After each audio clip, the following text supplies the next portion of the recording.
Our next module is Introduction to Leadership Communication, or Important Aspects of Communicating as a Leader.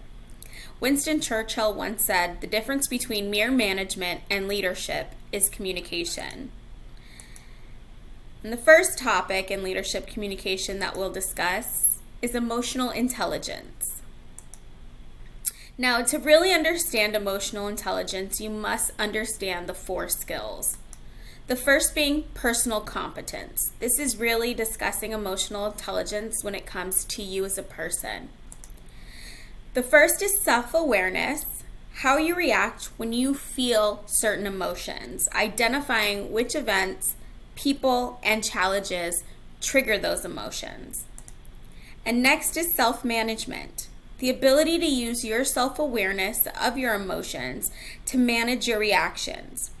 Taking time to breathe and recognize your emotions and feelings allows you to think through them and direct your behavior in a positive way. It is about resisting explosive and problematic behavior and focusing on reacting more positively. Next is social competence, which is how we are with other people. Social awareness. Just as self-awareness is about recognizing your emotions, social awareness is about recognizing the emotions in others. It has a lot to do with listening and observing.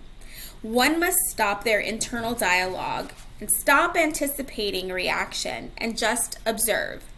One must also place their own thoughts and feelings on the back burner and place themselves in the other person's shoes to really be able to understand and appreciate that person's emotions.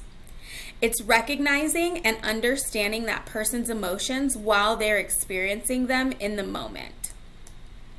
And then there's relationship management. This ties in the 3 skills we just mentioned to manage interactions successfully.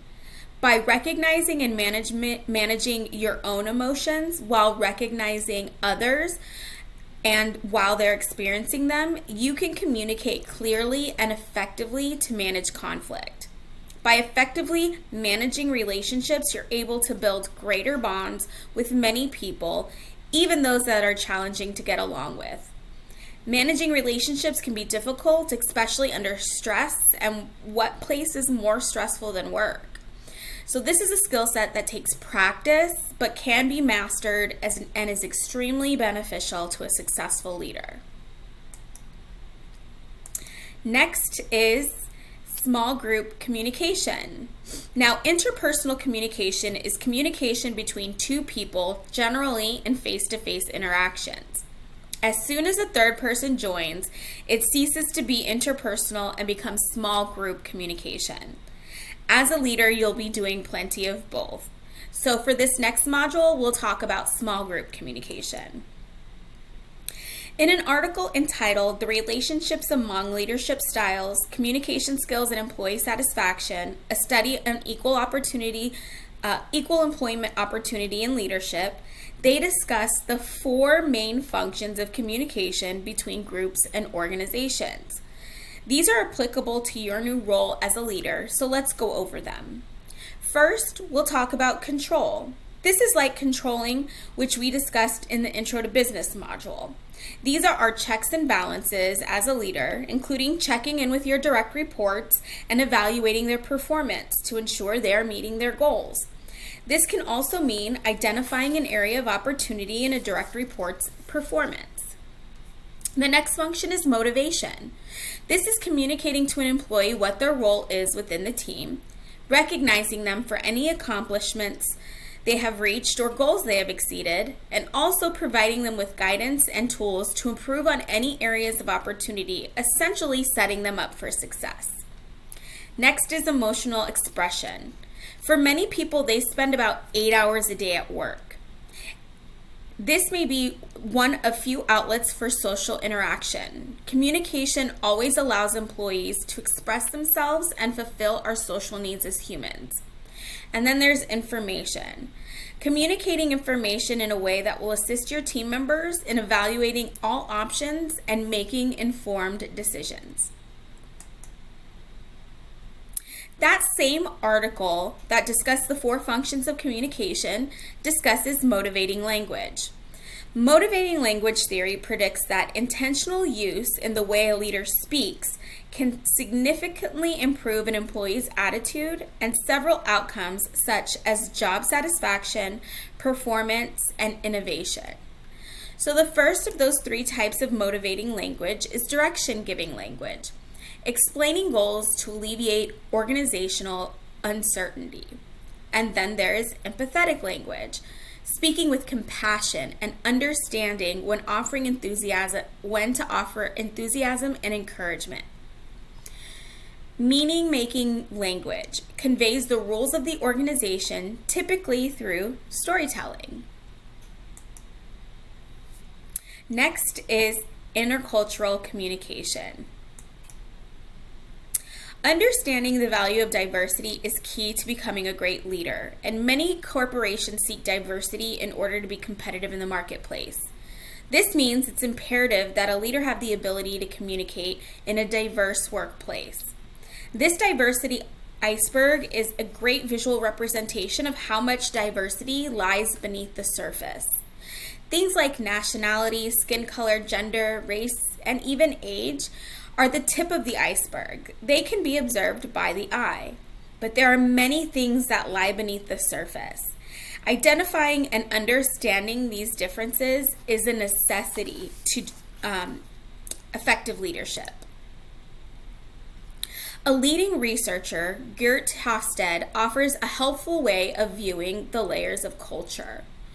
The first is the national layer. A person's country or countries, for those that have migrated, contributes to their culture.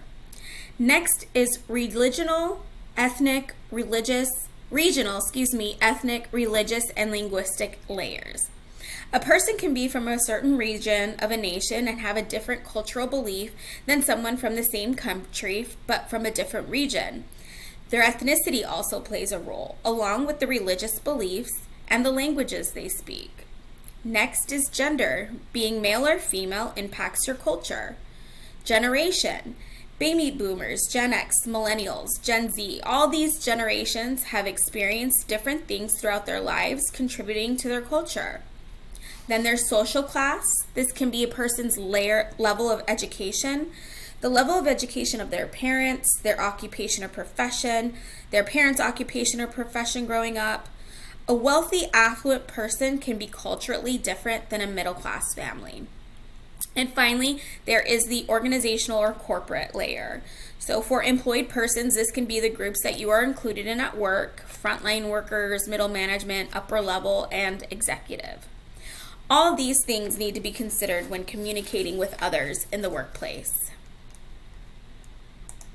Now, intercultural communication is something that can be studied endlessly. For the sake of this course, I'm introducing some topics that are of great value for any leader. I encourage you to investigate these topics further to help you grow and learn to effectively communicate in a diverse work environment. First, we'll talk about individualism. You are the priority. You are responsible for you. You look out for number one, and you take steps to ensure your own success. The individual is most important. Then there's collectivism. The group is the priority. The individual does not come before the group, and we should always see to achieve what is best for all.